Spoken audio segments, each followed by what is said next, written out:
সাতপন্থীদের কাকরাইল মসজিদ ও বিশ্ব ইজতেমা ময়দান আর একদিনের জন্য ব্যবহার করতে দেওয়া হবে না বলে হুঁশিয়ারি দিয়েছেন তাবলিগ জামায়াতের মাওলানা জুবায়ের অনুসারীরা। বায়তুল মোকাররমের বিক্ষোভ সমাবেশ থেকে এই হুঁশিয়ারি দেওয়া হয়। সম্প্রতি টঙ্গীর বিশ্ব ইজতেমা ময়দান দখলকে কেন্দ্র করে তাবলিগ জামাতের মাওলানা জুবায়ের ও সাতপন্থীদের মধ্যে সংঘর্ষে ৩ জন নিহত ও আহত হন শতাধিক।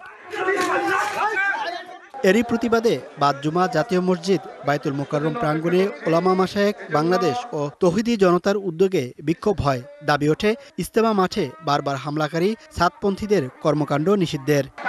সন্ত্রাস বাহিনীর কোনো ইজতেমা দেওয়া হবে না, কাকরাইলে কোনো স্থান দেওয়া হবে না। তারা হত্যাকারী, তারা কোনোভাবে তাবলীগের সাথে হতে পারে না। ক্যামেরায় ওয়াও, স্টাইল দেখাও, Xenon X21 পারলে ঠেকাও।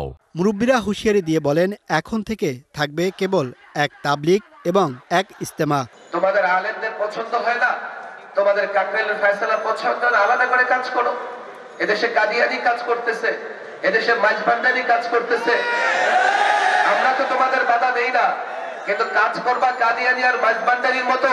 কাকরাইল আর ইজতেমার ময়দানকে ব্যবহার করবা, আর একদিনের জন্য দেওয়া হবে না। গণতন্ত্রের প্রতি শ্রদ্ধাশীল হয়ে সকল মসজিদে শুধু একমাত্র ওলামায়ে কেরামের তত্ত্বাবধানে তাকলিফ চলবে, আর কোনো তাকলিফ চলতে দেওয়া হবে না। এছাড়া টঙ্গী হত্যাকাণ্ডে জড়িতদের জামিন বাতিল করে দ্রুত বিচারের দাবিও জানানো হয়। Mohaiminul Khan Apu, DBC news, Dhaka.